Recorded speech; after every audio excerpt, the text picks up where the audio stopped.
many people think that inflation is the root cause for rise in agricultural products. When we talk about the general price level, the normal level at which we are expected to move further.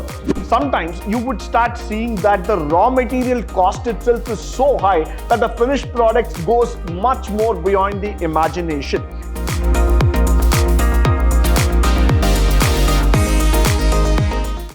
Good morning and welcome to the fourth session, Chapter 2, Unit 1, first semester, BCom, Pre-Reforms of Indian Economy, where we are going to speak about the agricultural price policy. Now, in this session, we are going to talk about why the primary goal of Indian agricultural policy is so very complicated. Why? Because once we start understanding this factor, you need to see that the agricultural policy has maintained a very reasonable link between agricultural grain prices and that of the non-food grain prices also. So there has been a link between the commodity factor and that of the trade as what we are trying to see here. So, when we start seeing about this agricultural policy, one has to be very clear about what is the connection between the food production and that of the non-food production activities altogether. Now, as we go here, the agricultural policy of India has been developed by the government for the agriculture products so that the farmers receive fair prices to encourage or to motivate the spend among the agriculture, keeping in mind the government to announce the minimum support price. So this becomes very, very important for the major agricultural products that are being grown every year. Somewhere down the lane, Government of India understood that farmers need to be protected, and if they have to be protected, we need to give them a minimum support price for each and every produce that they are bringing into the market. Now, what happens in India is that the farmer is trying to produce, but he is not able to get the sufficient price in a return, which makes him to say that somewhere down the line, he is not able to make profit.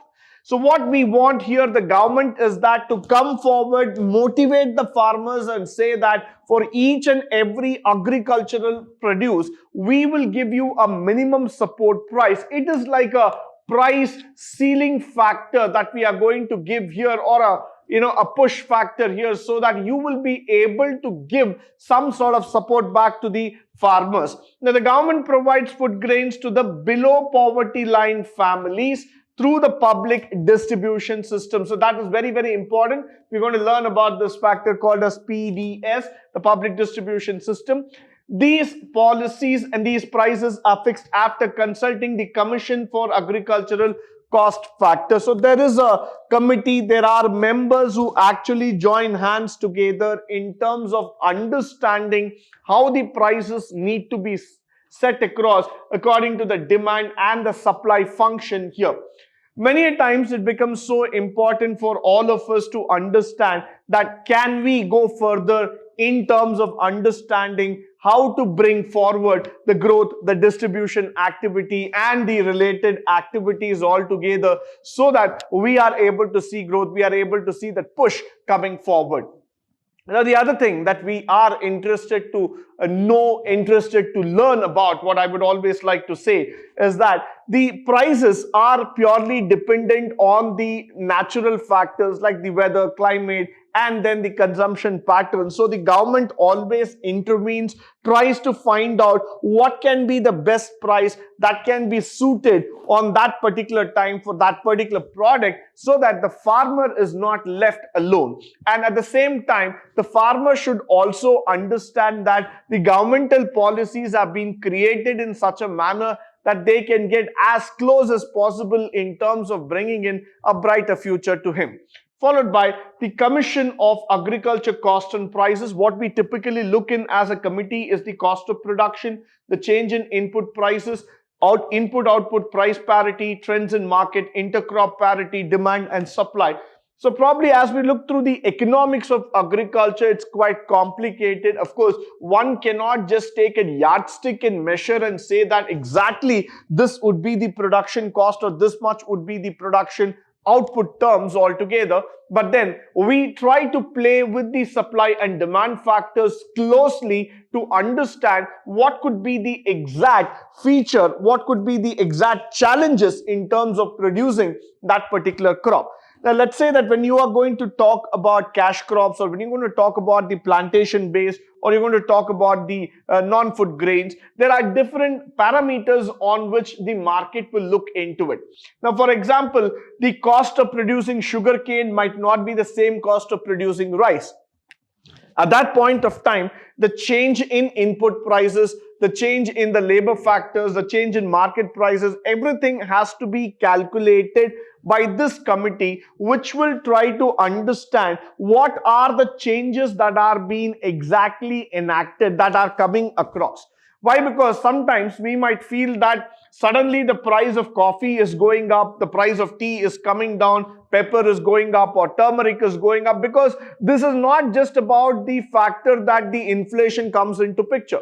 Many people think that inflation is the root cause for rise in agricultural products. Now, that might be one long story, but the reality is that these factors have also been taken into consideration. You need to know what is the cost of production. You need to know that whether there are alternative products available in the market. Plus, you would also try to understand what is the intercrop demand and parity factor. How is the demand supply situation that's going on in the market? So all these things would make a huge difference for the farmers as well as for the committee to judge and determine whether these things can be taken into account, whether these things will actually make a difference. Now, followed by when we start thinking about the industrial cost structure also. Now, let's look into the factor of sugarcane to sugar, which this is one industry which India really is known for. Why? Because India is also one of the leading sugar bowls of the world, and Uttar Pradesh being the largest producer, followed by Maharashtra also, which is one of the two largest states where sugarcane is produced in huge quantity. The conversion cost from sugarcane to sugar, of course, this matters a lot as the price of ethanol and other factors also come into picture. So you would be also seeing that whenever we are talking about conversion here, there is an industrial cost that comes into picture. So the economics of conversion cost, the economics of understanding how much factors are involved, how much it is needed, how we need to go about it, and what are all the different factors, the parities that has been involved. Based on that would be the commission able to set the price. Now, followed by the general price level also, which also coming into picture. Why? Because when we talk about the general price level, the normal level at which we are expected to move further. Now, suppose you might feel that at one point of time, generally the price is about, let's say, 250 rupees a kg. But then now what happens is that if the price shoots too high, like 350, 400, or if it comes down too low, like 100 or 120 rupees, people suddenly start getting worried or jittery about it. They suddenly start thinking that how is this going to happen? How is this going to take forward? So what we typically tend to do is that we typically understand this entire business with its own factors here. So now that's why I would always say that the cost of living also matters to us. The international market price situations, those also comes into picture. The parity between the paid and the prices received, this will also matter as we are talking about today. Followed by, we are also worried about the motives and advantages. That's what we are talking about in terms of the minimum support price. What is the minimum support price? If exactly I have to tell you, is that this is like a price floor kind of a thing. We don't allow the price to fall below this particular level. Why? Because we want the situation of production, whatever it might be. It might be on the higher side or it might be on the lower side. But we don't want the farmers to get affected at any point of time. Now, that's the entire objective in our mind. So let's say that we are coming to the situation to prevent the fall in price of the situation in terms of the production. Now, there might be a scenario Now let's take tomato itself. Many times you would have read in the newspaper that the farmers got agitated over the excess production of tomato, and the tomato prices just went down. It just crashed rock bottom, and absolutely the farmers were left in a lurch. Why? Because the price of tomatoes did not even match to the cost of production at any point. It went way below that. So what happens there is that the farmer is not even able to recover the minimum cost, and he lands up into severe debt, by which it also leads into unwanted situations like committing of suicide. Now what we want here in terms of understanding the minimum support price is that whatever might be the condition, whether you're going to talk about a great season or you're going to talk about a normal season of production, I want the price to be fixed at a particular level so that the farmer does not go in loss. So that's why the minimum support price is a very important concept or a function that we are raising around in terms of understanding the situation. Followed by to protect the interest of the farmers by ensuring them a minimum price in their crops in the situation of the price factors that we are talking about, especially the fall in the market. Now, to meet the domestic consumption factors, that's also very much required. Why? Because when we talk about the Indian market as such, the Indian market is something which is a very huge market that we are talking about, and this market is about worth the size of about 130 plus billion people. So the consumption lines are pretty much huge. Now what happens here is that moment you start looking into the bottom of the pyramid and you start thinking that yes, I'm going to reap huge sales because I have a bigger population to cater, it might not be true always. People would start bargaining, the prices might come down, the middleman coming into picture. In order to avoid all this, what we do is that we fix a price. We say that, okay, let the minimum price be 200 rupees per kg, 50 rupees per kg, whatever the numbers are, so that the domestic part is also taken care and the farmer is also taken care. Plus, many a time, the farmer also finds a difficulty in managing the crop itself because it's affected by so many factors that we are not able to justify. Now, let's try to understand those factors that are coming into picture. Now, those factors might be suddenly a damage that happens purely because of the factor that there was a flood, there was some natural calamity, some sort of a pest attack that happened on that. So all these things could probably put the farmer's morale completely down, which we do not want to happen in the near future. And the last thing that we want always to see is the price stability in the agriculture product. Agricultural market or the commodities market is as good as any other market, I would like to say. But nevertheless, what happens in India is that people do not trade much or do not know much about the agricultural product, because we look at agriculture as a consumable product. So we don't look at it as a trading factor altogether. But there is a big market, there is a larger setup, and there are people who look into this setup altogether. So what they see is that, for example, if there is a price trading at 420, let's say that it might be a turmeric, it might be pepper, it might be bananas or whatever that we are talking about, that 420 has got some value altogether. 450 rupees might be the next value at which people are looking at, or there might be sometimes people might be looking at the price to come down at 380, some numbers. So what I'm trying to say here is that the agricultural product will also have a quantifiable value. Unless and until we are able to bring stability in the market, people will not have trust over the product.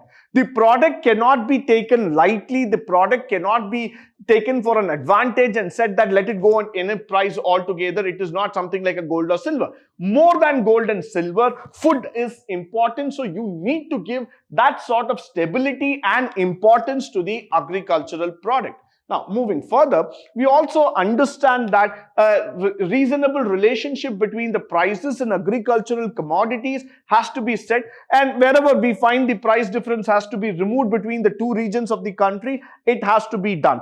Why? Because many times you might find that once you turn the packet, you might find that in one particular state the price is 20 rupees, in another particular state the price might be 22 or 24 rupees.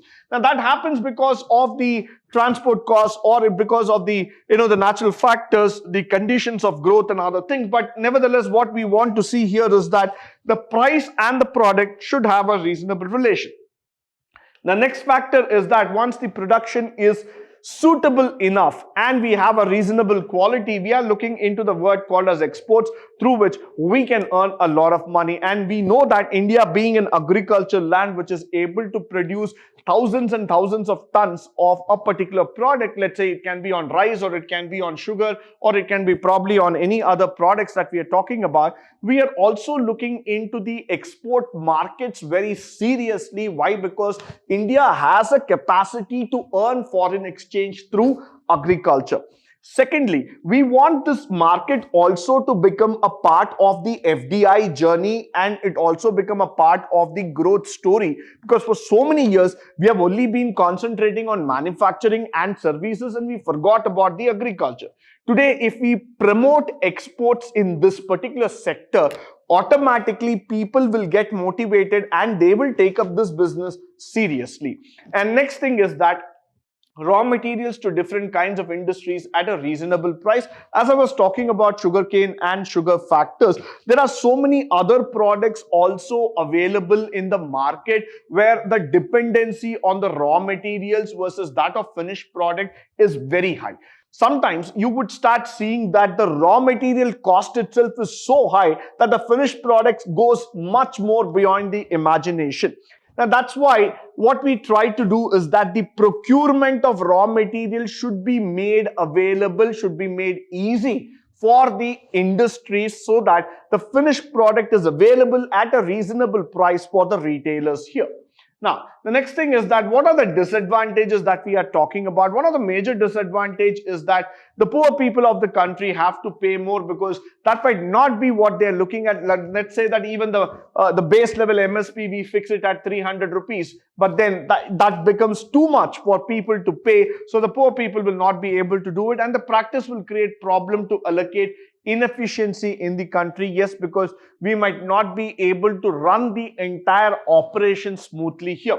Followed by subsidizing farmer through higher product prices is an inefficient method altogether. And what you do in turn is that once you are trying to support the farmer, but you are trying to penalize the customer altogether. So one person's benefit might be the other person's burning altogether.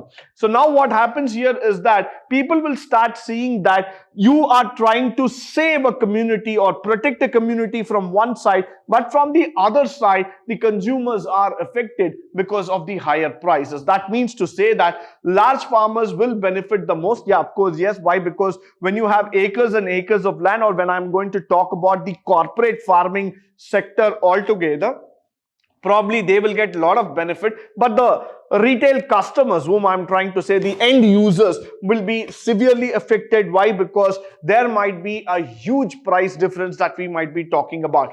Plus, all we need to understand is this group of people called as the small farming community. There are a lot of people in India who might still surviving with that 1 acre, 1.5 acres, 2 acres kind of story. They are still farmers. I mean, you cannot deny the fact that since they do not have large acres of land, but still they are farmers, and they also believe that farming will show them some light at the end of tunnel. But what happens here is that by giving these subsidies, by trying to protect a community, a particular sector altogether, and pushing that sector with the maximum benefit, the poor man, again coming back to the story of the common man in India, definitely gets affected. The common man is not able to get back on his steps. He feels that he's completely thrown out. He is out of gear altogether. So that should not be happening. And you need to see that the common man is also able to derive some benefits out of here. Followed by the farmers use fertilizers in huge quantity to increase the production, which is a direct impact on the health. Of late, after the pandemic, we have been talking about the healthcare to a very great extent, like never before. And with the awareness that is coming into the minds of consumer, where people are becoming conscious day by day, at the same rate the diseases are also increasing, the complications of human life is also increasing. People have suddenly started questioning about this factor, the impact of fertilizers on their food. So many people are switching to organic method of food or the organically grown food, because they feel that this fertilizers could directly affect their health. And the farmers on other side, because they don't have an option, they just want to increase their production, they start putting in too much of fertilizers just to increase their output. Followed by which the conclusion that we are trying to come here is that the basic motive behind the agriculture policy is to save the interest of both farmers and consumer. So we need to strike a balance between the farmer and the consumer. Now, you cannot have a policy which is supporting only one particular section and leaving the other. So we need the prices, we need the policy to be decided wisely in such a manner that both the people are getting the maximum benefit. And that is the only way possible that we will be able to see that the agriculture policy will support and both the consumers and the farmers are be given the maximum benefit. With this, I come to the end of this particular session. I hope and believe that all the factors and the theory that has been told through this session would be of a great value to you, both in terms of exam, also in the practical walk of life. In the upcoming session, we will be talking about the industrial policy and how the industrial policy shaped the modern India altogether. But until then, stay tuned, stay blessed, and stay enlightened forever. Thank you once again for joining me today on this wonderful presentation. Thank you.